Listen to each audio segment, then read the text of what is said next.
નમસ્તે વિદ્યાર્થી મિત્રો, જેમ શિક્ષણ સંકુલની યુટ્યુબ ચેનલમાં હું તમારું સ્વાગત કરું છું. આજે આપણે ધોરણ 9માં સામાજિક વિજ્ઞાનમાં પ્રકરણ 7 સ્વાતંત્ર્યોત્તર ભારત જેના વિશે અભ્યાસ કરીશું. જેમાં આપણે અગાઉ 2 વિડીયો લેક્ચર જોયા છે. જેમાં દેશને આઝાદ થયો આપણો 15મી ઓગસ્ટ 1947માં. આ આઝાદી પછી દેશની પરિસ્થિતિ કેવી હતી, દેશની સામે કેવી કેવી સમસ્યાઓ હતી, તેનું સમાધાન કરવું જરૂરી હતું. 562 રાજા રજવાડાઓમાં વહેંચાયેલો આપણો દેશ, જેને અખંડ ભારત બનાવવા માટે સરદાર વલ્લભભાઈ તેમજ બીજા અનેક નેતાઓની કામગીરી દ્વારા એક કરવામાં આવ્યા. ત્યારબાદ હૈદરાબાદ, જૂનાગઢ અને કાશ્મીરનો પ્રોબ્લેમ હતો, એટલે કે સમસ્યા હતી જોડાણ માટે, તેઓ ના પાડતા હતા. તો આ ત્રણેયની સામે યોગ્ય કાર્યવાહી દ્વારા તેમને પણ જોડવામાં આવ્યા. ત્યારબાદ ફ્રેન્ચ અને પોર્ટુગીઝો હસ્તક કેટલાક પ્રદેશો હતા ભારતના, તેને પણ પાછા મેળવવામાં આવ્યા. ગોવા, દીવ, દમણનું પણ જોડાણ કરવામાં આવ્યું ભારતમાં. અને ત્યાર પછી નવા રાજ્યોની રચના થઈ. આખો ભારત એક બની જતાં નવા રાજ્યોની રચના કરી, જેમાં સૌ પ્રથમ અબ, કડ એમ 4 વિભાગોમાં રાજ્યોની રચના થઈ. ત્યારબાદ સરકારની સામે રાજ્યના લોકોએ પોતાની ભાષા મુજબ રાજ્યોની રચના કરવા માટેની માગણી કરી કે અમને અમારી ભાષા બોલતું રાજ્ય એ રીતે રચના કરો. તો આ 4 રાજ્યો નાબૂદ કરીને ભાષા બોલતા 14 ઘટક રાજ્યો નક્કી કરાયા, તેમજ 5 કેન્દ્ર શાસિત નક્કી કર્યા. અને આ ભાષાના રાજ્યોમાંથી પણ મુંબઈ, ગુજરાત અને સૌરાષ્ટ્રનો સમાવેશ તો એક જ હતો. તો તેમાંથી પણ મુંબઈમાંથી ગુજરાત અને સૌરાષ્ટ્ર, જેની અલગ રાજ્ય તરીકેની માગણી થઈ, સૌરાષ્ટ્ર અને કચ્છ સહિતની, જે 1 મે 1960માં અલગ બન્યો, જેથી તેનો સ્થાપના દિન તે દિવસે ઉજવવામાં આવે છે. આ સિવાય 7 બહેનો 7 સિસ્ટર તરીકેના રાજ્યોની પણ અલગ રચના થઈ. તેમજ મોટા મોટા રાજ્યોમાંથી કેટલાક નાના નાના રાજ્યો, છત્તીસગઢ, ઝારખંડ, તેલંગાણા, ઉત્તરાખંડ જેવા રાજ્યોની પણ માગણી થતી ગઈ, અને તેવા રાજ્યોને ફરીથી નવા નિર્માણ પામવા લાગ્યા. અને હજી પણ મહારાષ્ટ્રમાંથી વિદર્ભની માગણી થયેલી છે. એમ આપણે ભારતના રાજ્ય અને કેન્દ્રશાસિત નવા પ્રદેશો પણ જોયા. હવે આજે આપણે જોઈશું એક નવો જ ટોપિક કે જેનું નામ છે પ્રદેશવાદ. તો ભારત વિવિધતામાં એકતા ધરાવતો દેશ છે. ઘણી બધી વિવિધતા છે આપણા દેશમાં, છતાં પણ એકતાવાળો દેશ છે. તેમાં વિવિધ ભાષા બોલનારા લોકો છે, વિવિધ ધર્મ પાળનારા, વિવિધ જાતિના, જ્ઞાતિના, સંસ્કૃતિ ધરાવતા લોકો રહે છે. દેશમાં રહેલી વિવિધતાઓ ભાગ્યે જ બીજા કોઈ દેશમાં જોવા મળશે.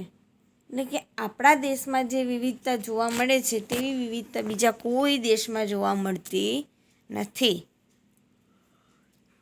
કોઈ એક ચોક્કસ ભૌગોલિક વિસ્તારમાં લાંબા સમયથી રહેતા લોકો હોય અને તેઓનામાં પોતાનાપણાની એક ભાવાત્મક લાગણી ઉદ્ભવે છે. ગુજરાત, તો આપણે માની લો કે આપણે ગુજરાતમાં જન્મ થયો, તો આપણે ગુજરાતમાં જન્મ્યા ત્યારથી રહીએ છીએ, એટલે કે લાંબા સમયથી આપણે આ રાજ્યમાં રહીએ છીએ, એટલે આપણને આપણા પ્રદેશ પ્રત્યે, આપણા રાજ્ય પ્રત્યે એક ભાવના, લાગણી ઉદ્ભવે છે, એક પોતાનાપણાની. આજે કોઈ દેશમાં, દુનિયામાં કોઈ પણ વ્યક્તિ અમદાવાદનું નામ લે તો આપણને તરત અમદાવાદ એટલે મારું, એમ પોતાનાપણાની લાગણી ઉદ્ભવે કે મારું અમદાવાદ, કેમ કે હું અમદાવાદમાં રહું છું. ગુજરાત એટલે મારું ગુજરાત, એમ પોતાનાપણાની લાગણી આવી જાય છે. ભાષા, ધર્મ, રીત રિવાજો, જીવનશૈલી, ઐતિહાસિક પરંપરાઓ વગેરે પણ એકબીજાની સાથે આપણા મળતા આવતા હોવાથી એક જ વિસ્તારમાં રહેતા લોકોની આત્મીયતા, એકબીજા પ્રત્યેની લાગણી વધુ મજબૂત બનાવે છે. સૌરાષ્ટ્ર તો માની લો કે વર્ષોથી સૌરાષ્ટ્રમાં રહેતા લોકો હોય, તેમની પરંપરાઓ, રીત રિવાજો, બોલી, ભાષા બધું એકબીજાને મળતું આવે અને એક જ વિસ્તારમાં રહેતા હોય, એકબીજાની સાથે આત્મીયતા બની જાય છે, મજબૂત લાગણી એકબીજાના પ્રત્યેની. તેમજ સાંસ્કૃતિક વિકાસ એ કોઈ ચોક્કસ જાતિના કે પ્રજાના પ્રયત્નોનું પરિણામ નથી. આપણે કહીએ કે સંસ્કૃતિ, તો આ સંસ્કૃતિનો વિકાસ એ કોઈ ચોક્કસ જાતિ દ્વારા નથી થતો કે પ્રજા દ્વારા નથી થતો, પરંતુ ત્યાંની જે પ્રજા છે, જે તે વિસ્તારની, તેના સામૂહિક પ્રયત્નો અને સિદ્ધિઓનું પરિણામ છે. બધી જ પ્રજાના સામૂહિક પ્રયત્નો દ્વારા અને તેમના સિદ્ધિ દ્વારા, તેમના કાર્યો દ્વારા તેનું પરિણામ મળે છે.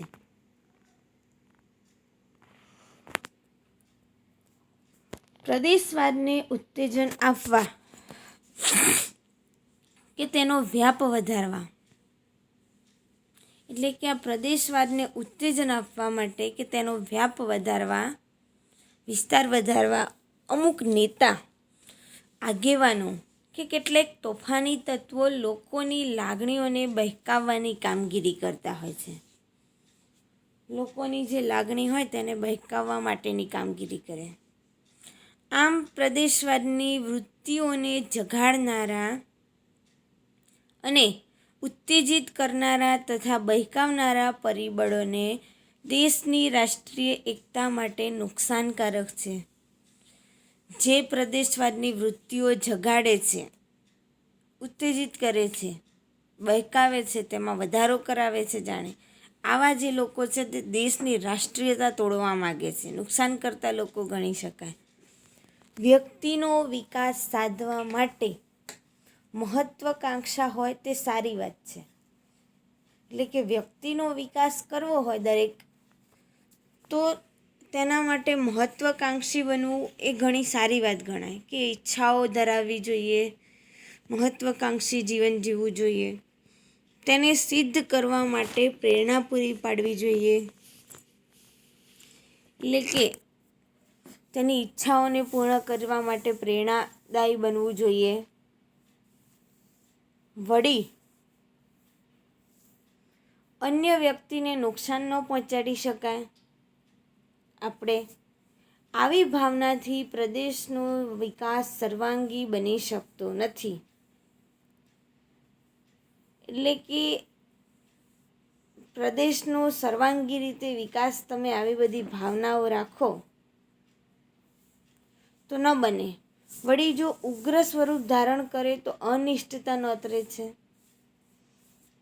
આ પ્રદેશવાદમાં કેટલાક ઉગ્ર સ્વરૂપ ધારણ કરે છે તો તે નુકસાનકારક જ બને છે. દેશનું હિત, રાષ્ટ્રનું કે જે તે પ્રદેશનું નુકસાન જ થાય છે. છેવટેમાં પોતાના પ્રદેશ અને રાષ્ટ્રને નુકસાન પહોંચે તેવા કાર્યો પણ ન કરવા જોઈએ. આપણે સમગ્ર દેશનું હિત એમાં રહેલું છે કે આપણા રાષ્ટ્રનું, દેશનું ક્યાંય નુકસાન ન થાય તે પણ જોવું જરૂરી છે. દેશમાં સ્વતંત્રતા પ્રાપ્ત થયા પછી પ્રદેશ કરતાં રાષ્ટ્રનું સ્થાન ઊંચું રહેવું જોઈએ. એટલે કે આપણા દેશ એકવાર આઝાદ થયો છે, આપણે આઝાદીના દેશમાં રહીએ છીએ, તો આવા દેશમાં આપણે પ્રાદેશિક બાબતને, હું અમદાવાદી, હું ગુજરાતી, એવા કોઈ ચોક્કસ પ્રાદેશિક બાબતના ન રહેતા દેશનું હિત પહેલાં ધ્યાનમાં રાખવું જોઈએ. દેશનું સ્થાન ઊંચું હંમેશા રહેવું જોઈએ આપણા પ્રદેશ કરતાં. હા, પ્રદેશની અંદર આપણો દેશ સમાઈ જાય છે. દેશની અંદર આપણો પ્રદેશ સમાઈ જાય છે. આપણે આપણા દેશનું નામ લઈએ તો એમાં આપણું રાજ્ય પણ આવી જશે, આપણો પ્રદેશ પણ આવી જશે. પણ આપણા પ્રદેશમાં નું આપણે લેવા જઈએ, આપણા પ્રદેશની જ આપણે લાગણી બસ ધરાવીશું તો પ્રદેશમાં આખો દેશ સમાતો નથી. એટલે કે અમદાવાદનું નામ લઈએ તો એ માત્ર અમદાવાદ પૂરતું જ થશે, ગુજરાત એટલે ગુજરાત પૂરતું. પરંતુ દેશનું નામ આપણે લઈશું તો દેશમાં ગુજરાતનો સમાવેશ થઈ જાય છે. તો આ રીતે આપણે સૌથી પહેલાં આઝાદી મળ્યા પછી આપણે જે કંઈ કાર્ય કરીએ છીએ આપણા જીવનમાં, જે કોઈ બાબત આપણે ધ્યાનમાં રાખીએ છીએ, વિચારીએ છીએ, તેમાં સૌથી પ્રથમ શેનો હિત વિચારવું જોઈએ? દેશનું. ભારતીય સમાજમાં વિદેશી પ્રજાઓનું અને તેના સાંસ્કૃતિક મૂલ્યોનું એક પ્રકારનું સમન્વયીકરણ છે. એટલે કે આ ભારતીય સમાજમાં વિદેશી પ્રજાઓ આપણા દેશમાં આવેલી છે અને તેમના સાંસ્કૃતિક મૂલ્યો પણ ઘણા લાવેલી છે અને એ પણ ભારતમાં સમાઈ ગયા છે એક પ્રકારે. એટલે કે કેટલીક વિદેશી પ્રજાઓ અને તેમના સાંસ્કૃતિક મૂલ્યો પણ આપણા ભારતીય સમાજ જીવનમાં એક થઈ ગયા છે, સમન્વયીકરણ થયેલું છે. પણ સાથે સાથે તે બધી પ્રજા જે તે પ્રદેશોમાં વસવાટ કરીને કાયમ રહેવાથી ત્યાંની ભૂમિ માટે તેમને એક પ્રકારનો લગાવ અને લાગણી જન્મ્યા, જેને પ્રદેશવાદની ભાવના કહી શકાય.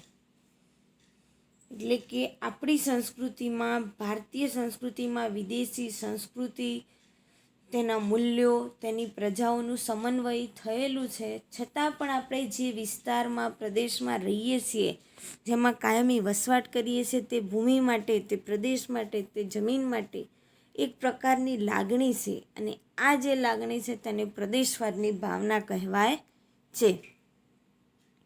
આવી લાગણી કે ભાવના થવી એ બહુ લાંબા ગાળાનું પરિણામ છે.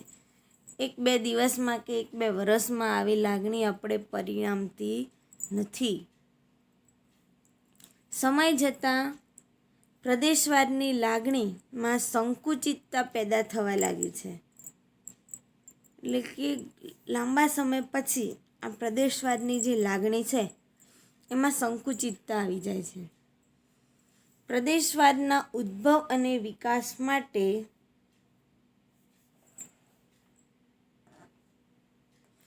ભાષા, જાતિ અને ધર્મ આ 3 પરિબળોને મહત્ત્વના ગણી શકાય છે. આ પ્રદેશવાદનો વિકાસ થવા માટે ભાષા, જાતિ અને ધર્મ આ 3 બાબતો ખૂબ જ મહત્ત્વની છે.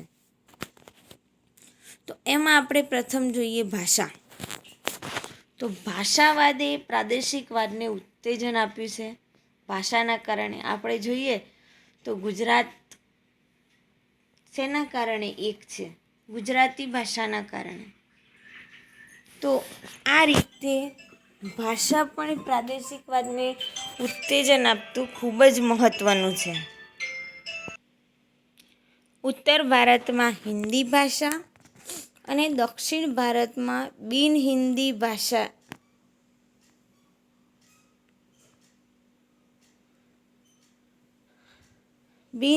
ભાષાથી પ્રદેશવાદની માગણી તીવ્ર બને છે. એટલે કે ઉત્તર ભારતના લોકો હિન્દી ભાષા અને દક્ષિણ ભારતના લોકો બિન હિન્દી, જે હિન્દી ભાષામાં નથી, તે રીતે પ્રદેશવાદની માગણી બની હતી. ભારતમાં પ્રદેશવાદની ઉગ્રતા તો દેશમાં ત્યારથી જ શરૂ થઈ હતી કે જ્યારે દેશમાં પ્રથમવાર રાજ્યોની રચના ભાષા મુજબ કરવા માટેની જરૂરિયાત પડી. એટલે કે રાજ્યોની પુનઃરચના ભાષા મુજબ કરવા માટે જે પંચ નીમવામાં આવ્યું, સ્ટેટ્સ રીઓર્ગેનાઇઝેશન કમિશન, તેની ભલામણો મુજબ કેટલાક ફેરફાર સાથે ઘડાયેલા નિયમો અને તેને અમલ કરાયા આ કાયદાને ત્યાર પછીના સમયમાં આ ભાષાવાદની રચના જોવા મળી. ત્યારબાદ બીજું જોઈએ કે ધર્મ અને જાતિ. તો ભારતમાં વિવિધ ધર્મ પાળતા લોકો રહે છે. કેટલાક રાજ્યોમાં કોઈ એક જ કોમની બહુમતીવાળા પ્રજા પોતાનો ધર્મ પાળીને રહે છે. એટલે કે કેટલાક રાજ્યમાં તો એક જ બહુમતી, એક જ કોમના લોકો હોય અને બહુમતી એટલે કે આખા રાજ્યમાં મોટાભાગના વિસ્તારના લોકો એ જ હોય અને તેવા લોકો પોતાનો ધર્મ પાળીને રહે છે. દાખલા તરીકે નાગાલેન્ડ, મિઝોરમ, મણિપુર, મેઘાલય, અરુણાચલ પ્રદેશ વગેરે તેમના રીત રિવાજો, પરંપરા અને જીવનશૈલી તથા વ્યવસાયમાં વિવિધતા રહેલી છે. આસામમાં બોડો જાતિના લોકો પોતાના અલગ પ્રદેશ માટે ઉગ્ર આંદોલન ચલાવી રહ્યા છે. યાદ રાખજો, કઈ જાતિના લોકો આસામના? તો બોડો જાતિના. ત્યાં ઉલ્ફા ઉગ્રવાદીઓ પણ સક્રિય છે આસામમાં. પ્રદેશવાદને લીધે પંજાબ અને હરિયાણાનું પણ વિભાજન થયું. આ રીતે બિહાર રાજ્યમાંથી ઝારખંડ, મધ્યપ્રદેશમાંથી છત્તીસગઢ, ઉત્તર પ્રદેશમાંથી ઉત્તરાખંડ જેવા નાના રાજ્યોની રચના પણ પ્રદેશવાદના લીધે જ થઈ છે. હાલ મહારાષ્ટ્રમાંથી વિદર્ભ રાજ્યની માગણી પણ ચાલી રહેલી છે, જે હજી અલગ થયું નથી. આમ એક જ પ્રદેશમાં બહુમતી ધરાવતા લોકો અને એક જ ભાષા બોલતી પ્રજા પોતાના અલગ રાજ્યની જ્યારે માગણી કરે છે, પોતાના પ્રદેશોનો વિકાસ કરે છે, લાભ લે છે, આ લાભ મેળવવા માટે આંદોલન કરે છે, જે છેવટે તો પોતાના માટે, પોતાના પ્રદેશ માટે, લાભ માટે ગણાય, પરંતુ દેશના હિત માટે તો આ બાબત સારી નથી. ભારતના બંધારણમાં ભારતને સાર્વભૌમ, સમાજવાદી, નિરપેક્ષ, લોકશાહી અને પ્રજાસત્તાક તરીકે જાહેર કરવામાં આવ્યું છે. રાજ્યની પુનઃરચના વખતે પ્રાદેશિક ભાવના કરતાં સમગ્ર દેશની એકતાને વિચારીને નિર્ણય લેવા જોઈએ. એટલે કે રાજ્યની પુનઃરચનાની જે આપણે માગણીઓ કરીએ છીએ તે વખતે પ્રાદેશિક ભાવના કરતાં આખા દેશની એકતાને જ વિચારવું જોઈએ. પહેલાં પોતાના પ્રદેશ વિશે વિચારીને નિર્ણય લેવા જોઈએ નહીં. પ્રાદેશિક અસમાનતા હવે જોઈએ તો વિદેશી શાસકોએ જ્યાં આર્થિક લાભ પ્રાપ્ત ન થાય ત્યાં આવા વિકાસાત્મક કાર્યો કર્યા નહીં. એટલે કે ભારતમાં જે વિદેશી પ્રજા આવી હતી એણે પોતાને જ્યાં આર્થિક લાભ મળે એવું હતું તેવી જગ્યાએ તેણે ઘણા સારા વિકાસના કાર્યો કર્યા, પરંતુ જ્યાં તેને લાભ થાય એવો ન હતો ત્યાં આપણા દેશમાં ક્યાંય એને સારા વિકાસના કાર્યો કર્યા નહીં. પરિણામે આવા વિસ્તારોમાં આજે પ્રાદેશિક અસમાનતા વિકસે. કેટલાક વિસ્તારો વધુ વિકસેલા તો કેટલાક વિસ્તારો વિકાસવિહીન. ભારત સ્વતંત્ર બન્યા પછી સામાજિક આર્થિક વિકાસ માટે આયોજન પંચની રચના થઈ. તેનો મુખ્ય હેતુ જુદા જુદા પ્રદેશોનો આર્થિક સહિત અન્ય ક્ષેત્રોમાં સમતોલ વિકાસ સાધવાનો હતો. પ્રદેશવાદના દબાણો, રાજકીય કારણોથી વિકાસ યોજનાઓ પોતાના પ્રદેશમાં લઈ જવાની ખેંચતાણ, વિકાસ માટેના સ્ત્રોતો, અનેક પરિબળો એમાં ભાગ ભજવતા હતા. આથી સમતોલ વિકાસની બાબતોમાં અસમાનતા પ્રવૃત્તિ જોવા મળી. એટલે કે પ્રદેશવાદમાં ઘણા દબાણો, રાજકીય કારણોથી યોજનાઓની જે વિકાસ માટેની યોજનાઓ હોય જે તે રાજકીય નેતાઓ પોતાના વિસ્તાર પ્રદેશમાં પહેલાં લઈ જાય, વિકાસ માટેના સ્ત્રોતો તેમાં વધુ મળી રહે, આવી બધી બાબતોને કારણે વિકાસમાં અસમાનતા જોવા મળી. દેશના દરેક ખૂણે બધી જગ્યાએ એક સરખો વિકાસ આપણને જોવા મળશે નહીં. આમ દેશમાં વિકસિત એટલે કેટલોક એવા પણ વિસ્તાર છે, એવા પણ રાજ્યો છે કે જે ખૂબ વિકસિત છે, જ્યારે કેટલાક મધ્યમ વિકસિત જે અનુકૂળતા મુજબ મળી રહે છે, કેટલાક અલ્પ વિકસિત એવું કહી શકાય કે ઘણા એવા રાજ્યો છે કે જેની અંદર પોતાના ઘરથી દવાખાનું 5 થી 10 કિલોમીટર દૂર, શાળા, દવાખાનું, બેંક, પોસ્ટ ઓફિસ વગેરે વસ્તુ તેમને જોવા મળે છે. આંતરિયાળ વિસ્તાર, રોડ પણ જલ્દી તેમને પોતાના ગામ સુધી પહોંચાડે તેટલા નથી સારા,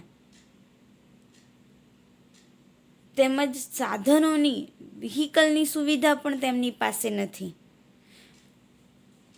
કે જેઓ એક પ્રદેશમાંથી એક વિસ્તારમાંથી બીજામાં જઈ શકે, પોતાના નજીકના ગામ કે શહેરમાં સારી રીતે જઈ શકે.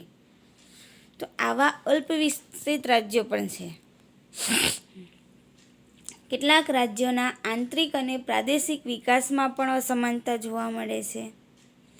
જેમ કે દાખલા તરીકે મહારાષ્ટ્ર રાજ્ય વિકસિત કક્ષામાં આવે, મહારાષ્ટ્ર એટલે વિકસિત રાજ્ય, પરંતુ વિદર્ભ અને મરાઠાવાડા જેવા વિસ્તારો જે મહારાષ્ટ્રમાં આવેલા છે, જે પછાત વિસ્તાર છે. આંધ્રપ્રદેશ રાજ્યમાં રાયલસીમા તેમજ તેલંગાણા રાજ્યના પણ કેટલાક વિસ્તારો એવા છે જે અલ્પ વિકસિત છે બહુ. કેટલાક રાજ્યો કૃષિ વિકાસમાં તો પોતાના ઔદ્યોગિક વિકાસમાં વિશેષ આગળ છે. કૃષિ વિકાસમાં ખેતીની બાબતોમાં વધુ પડતા આગળ પડતા છે. તો કેટલાક રાજ્યો ઉદ્યોગોમાં આગળ પડતા છે. આમ રાજ્યો વચ્ચેની અસમાનતા માટે પણ ઘણા બધા કારણો જોવા મળે છે. તેમાંથી પણ પ્રદેશવાદ જન્મે છે. બે પાડોશી રાજ્યો બંને ભારતના જ હોય, પણ સરહદી જમીન સંબંધમાં તેમની વચ્ચે પણ વિવાદ ચાલી રહ્યા છે કે મારી જમીન સરહદ આટલે સુધી ને તમારી જમીન સરહદ આટલે સુધી. આમ બંને રાજ્યો પણ ઝઘડી રહ્યા છે. છેવટે તો બંને ભારતના જ છે, છતાં પણ દાખલા તરીકે મહારાષ્ટ્ર અને કર્ણાટક રાજ્ય વચ્ચે આવો જમીન વિવાદ ચાલી રહ્યો છે. પંજાબ અને હરિયાણા રાજ્યોની સરહદ માટે પણ વિવાદ ચાલી રહ્યા છે. આમ કોઈ પ્રદેશની ભૂમિ ઉપર જળની વહેંચણી,